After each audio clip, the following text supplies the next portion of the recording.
There is a specific kind of pain that has no audience. Not the kind people see and respond to.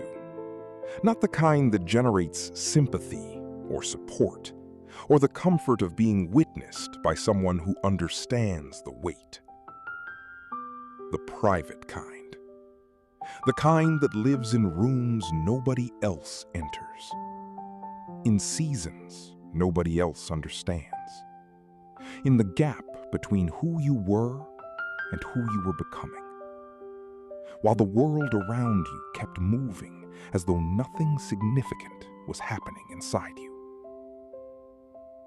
And because nobody saw it, because there was no audience for the cost, no witness for the work, no one to confirm that what you were going through was real and hard and worthy of acknowledgement, you sometimes wonder if it counted. If the version of yourself that showed up in that season, exhausted, uncertain, ground down to something that barely resembled who you used to be, if that version was doing something real,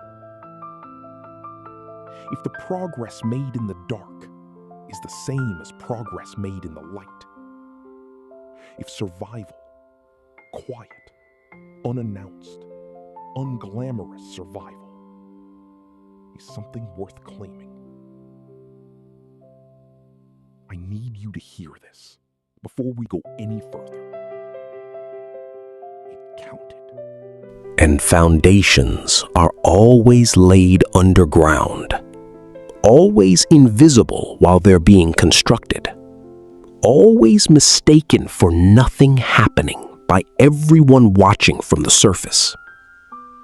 You were not stagnating. You were being laid as foundation. And there is a version of your future that stands on what was built in that season. Stands on it. Is held up by it. Would not exist without it. That you cannot fully see yet. But it is there. Let me tell you what the unwitnessed season actually produces. The first thing it produces is an unshakable relationship with your own judgment. When you go through something hard without an audience, when there is no one to tell you whether you are doing it right, whether you are responding correctly, whether your decisions make sense, you are forced to develop trust in your own interior compass. You have to make calls with no external validation. You have to choose directions with no guarantee they are correct. You have to keep moving with nothing but your own judgment as the navigational tool. And every time you make that call and survive it, every time you choose the direction and keep moving and discover that you didn't collapse, that compass gets calibrated, gets more precise, gets more trustworthy. Until one day you realize that the opinion of others about your decisions has lost most of its power over you. Not because you became arrogant, because you became someone who has navigated hard terrain alone enough times to know that your internal compass works. That is not a small thing. That is one of the rarest, most powerful qualities a human being can carry. And it is almost exclusively developed in unwitnessed seasons. The second thing it produces is an immunity to a specific kind of fear. The fear of the worst-case scenario. Most people are paralyzed in their decisions, in their ambitions, in their willingness to take risks by the imagined experience of the worst case. They have never lived inside it, so they don't know what it actually feels like to survive it. They only know the imagined version, which is always more terrifying than the real one. But you have lived inside hard things. You have been in the season that was supposed to be the thing that stopped you. And you are here. Which means you carry something that the person who has never been tested does not carry. You carry the knowledge, embodied, cellular, not theoretical, that you can survive things that feel unsurvivable. That the worst case is livable.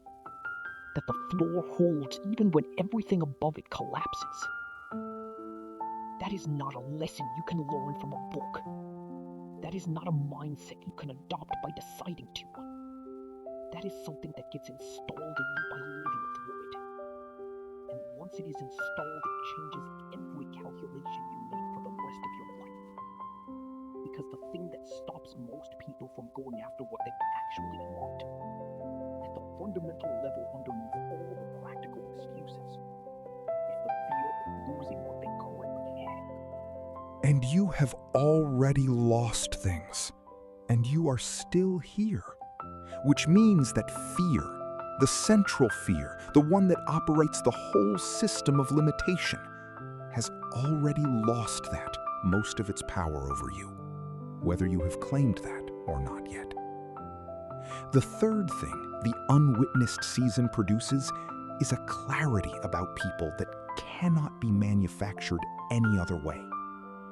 When you go through something hard, when the season is long and the cost is real, and there is no performance of being fine, you discover very quickly who actually shows up, who actually does. And that information is the most valuable social data you will ever collect. It answers the question not with conversation, but with behavior under pressure. What you are left with after that filtration, those people are your actual tribe. Small, maybe. Smaller than you expected, perhaps. But real in a way that the larger group never was. Now, I want to speak to the people watching this who are still in the unwitnessed season.